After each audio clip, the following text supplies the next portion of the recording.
The purpose of this video is to show the new Discovery Rescan options in WhatsUp Gold 23.1.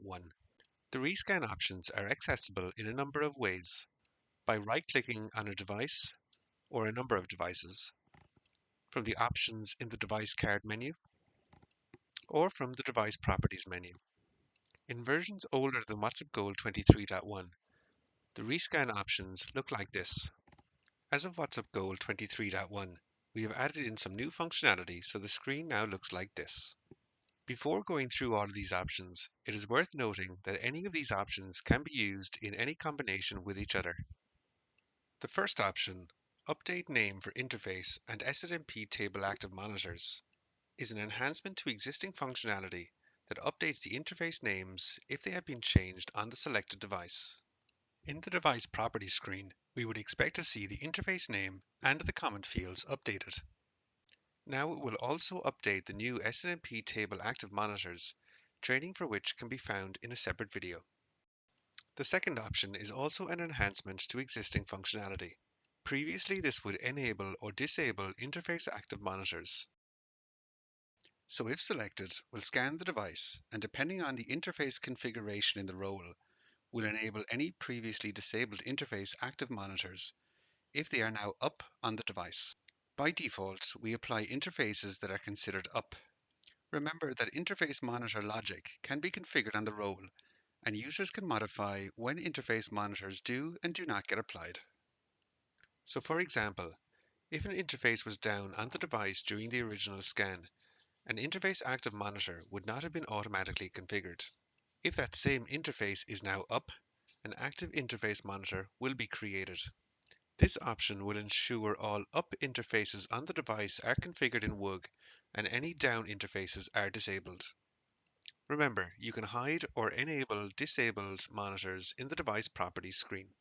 The same logic will now apply for the new SNMP table monitor. The third option, apply the use and rescan options for active monitors, has not changed and continues to be based on the options selected in the monitors library.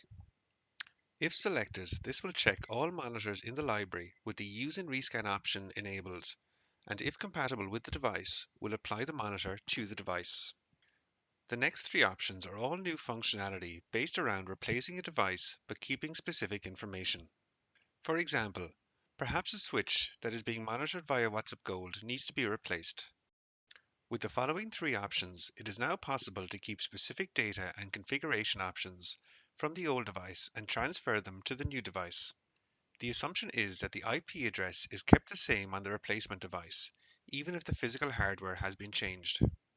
Then, when rescanned with a combination of the following options, the new device will be updated.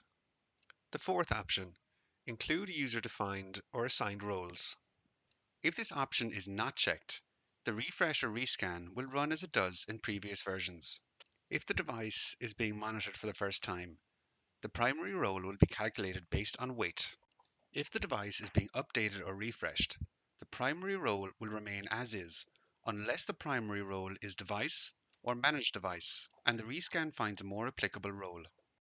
The existing sub-roles will remain unchanged unless any new applicable ones are found. If any new monitors, attributes, custom links, or tasks are now applicable to the device, they will be added. No existing ones will be deleted. If you were to change the primary role or add a sub-role that is not auto-assigned to the device, they will be added, but the rules will not get applied, i.e. monitors, attributes, etc. will not be assigned. If the option for include user-defined or assigned roles is checked, the previous statement holds true, and role rules for both primary and sub-roles are reapplied, i.e. monitors, attributes, custom links, etc. will be re-evaluated. For example, if I added a sub-role to a device and run this option, the system will consider the rules and configure monitors, etc. if available and match. If include user-defined or assigned roles is checked in conjunction with the reset options, the primary role now becomes a possibility to change. The new device's primary role, the existing device's primary role, and all other primary roles will be considered. The primary role with the highest weighting will be applied. The existing sub-roles will be maintained, and new ones will be added if matched.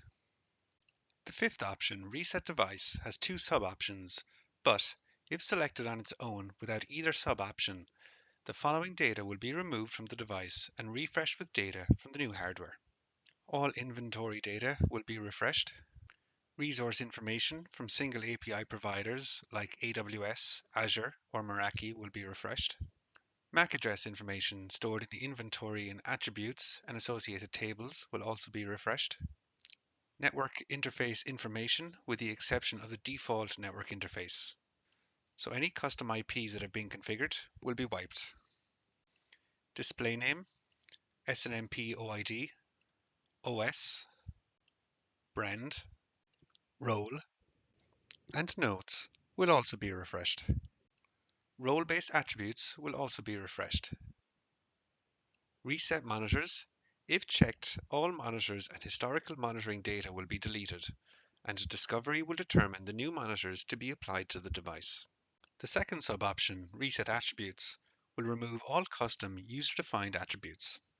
If the Reset Device options are checked without the include user-defined or assigned roles, the primary role will be recalculated and the sub-roles will be removed and new sub-roles will be added. With no options checked under Rescan, this would be the same as running refresh device details. A refresh takes the existing IP address or hostname and credentials and runs a full scan against the device. Existing monitors and related historical data is maintained. Any new data that is found is merged with the existing data. For example, it is possible additional monitors, attributes, tasks, etc. get added or updated on the device if now available. Roles will remain unchanged unless the primary role finds a better match than device or managed device, or additional sub-roles are matched and added. The last option, Remove Stale Data, will refresh inventory and discovery data for a specified time period. The historical monitoring and configuration data will be kept in this instance. It's also worth noting that this may change the rescan behavior for the device in the areas of inventory, MAC, roles, OS, brand, SNMP, and role-based attributes. The intended use for this function is for when device functionality changes, IP address changes, rights or authentication changes, role scan criteria changes, or incorrect merges. This is also something to try before doing a full device reset and losing significant data. As a side note, these options are also now available as part of another new feature in 23.1. From a new scan, users can now update already monitored devices. And as part of this update process, the previously mentioned options can also be selected as seen here. Thank you for taking the time to listen to this training.